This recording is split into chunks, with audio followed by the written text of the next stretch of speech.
Nitro RC Nerds here, and this is part 1 in our super cool video series, Rebuilding an OFNA Hyper 7.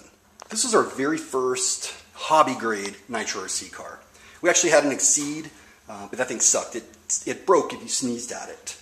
And so you can either thank or blame this vehicle for the Nitro RC Nerds' existence, because I assure you we would have quit the hobby had we gotten another vehicle similar to the Exceed Forza. So this thing is pretty much responsible for much of the tenacity that we have today. In fact, if you go and Google this, you'll see that our very first video is like among, if not the top non-sponsored links. It's pretty funny. Two chumps standing there. We had no idea what the hell we were getting into. We really didn't think a single person would watch it, but I think it's like one of our top watched videos. Now, if you're new to our channel, one of the things that you should know is that I put a lot of emphasis on durability, and we have some insanely durable vehicles. Some of them, we've had to get to that point, but this one right here, it's been through more than any of our vehicles, and we have done everything with it. And I could use all sorts of cliches, such as it's a tank and it keeps coming back for more and all that. But I'll just tell you this creature right here is our warrior. Go Google this.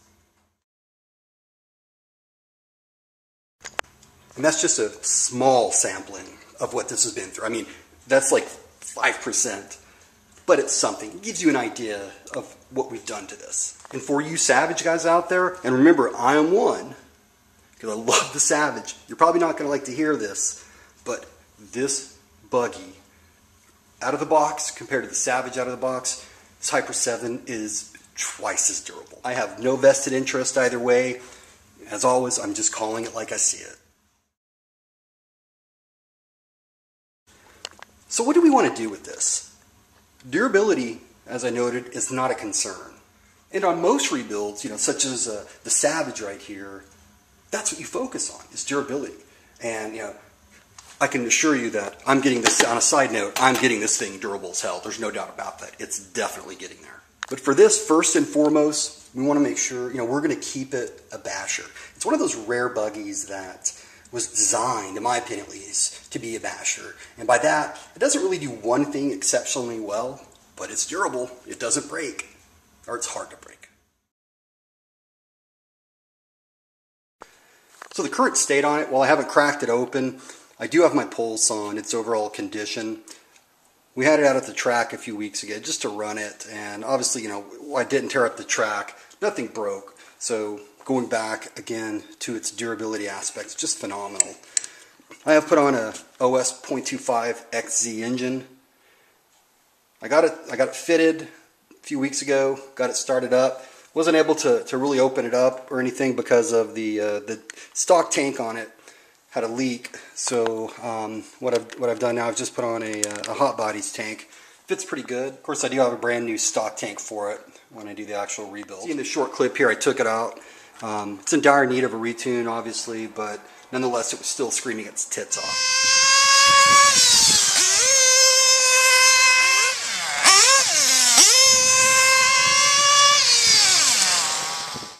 Here it is after I have it on the box. I'm beginning to give it a race tune. And what you want to listen for is the ballistic RPMs and how they run on at the beginning, and then how I begin to tune it, how it then drops down to its idle. You'll hear it, at some points it'll drop and then it'll raise and all that. So what you want it to do is immediately, boom, drop to its idle.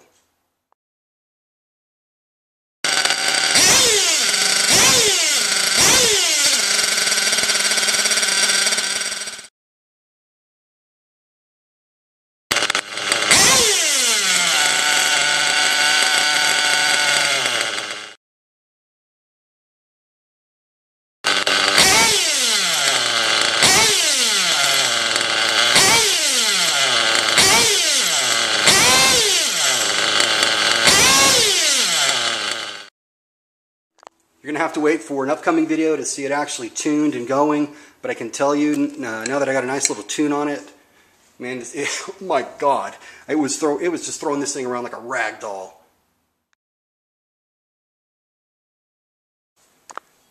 So part 2 is going to be Project Hyper Refresh.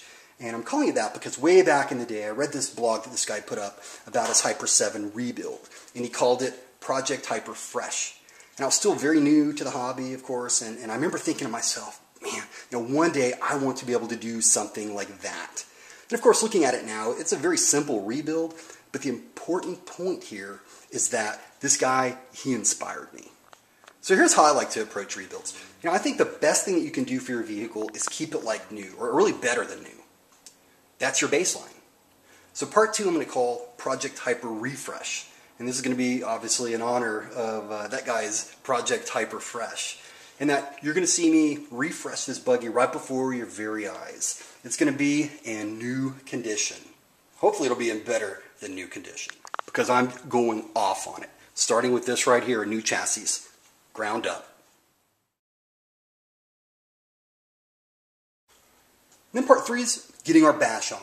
So once we get it like new, in other words, we get our baseline, we're going to take it out and let it do what it do. And that's bash.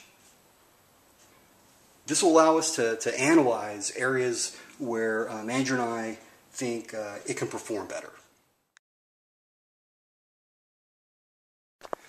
Part 4 then will be getting our setup on. And this, in my opinion, is the most important phase.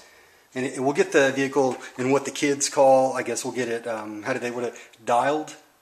So in other words, to me, that means we're just going to have the vehicle optimized to its fullest. So we're going to test out a plethora of different diff settings. I'm going to swap out the grease, put differential oil, shock setups, clutch setups. We're just going to tune the hell out of the vehicle until we get it just how we want it. So once we get set up on it, we're going to look for ways to enhance it. Now I've already cheated a little bit. I put this OS 0.25XZ, and I cannot get over how this thing just terrorizes on this buggy. And I know there's a lot of guys out there with Hyper 7s, and they run Picos and things like that, but this right here is the boss. I mean, there is no doubt about it. Even just what little I've done, and it's going to only get faster and more aggressive once I set it up and tune it and all that. But my goodness. Anyways, so. Performance upgrades, and then of course I'm going to put on new servos. You can see I'm still rocking the stock on the throttle. I think this is actually the stock steering. And for the steering that I have on there, it's the Airtronics 94851. I don't like it. It's got 192 ounces of torque, which isn't too bad, but it's slow. It's like 0.19 seconds, and it just makes a huge difference in my mind. So I recently did a video on throttle servos, and I talked about you have to notice tangible differences. So when I put this on, I'll show you guys, and you'll really see what a difference a good servo setup can make. But this and the pipe, those are known performance upgrades. What part 6 is going to be, it's the unknown. So by the time we get to there, we'll have done our homework and our due diligence, and we'll know.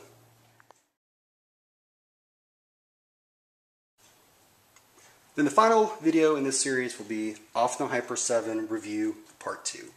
And we'll follow up with the very first video that we did, and we'll do take 2 on it. Who knows, maybe it'll be a parody or whatnot, but we'll certainly have fun with it. So I can't wait. It's going to be a very, very interesting series altogether. So with that, I want to thank you all for watching. Hope you have a great day. If you'll excuse me, we have a Savage to jump.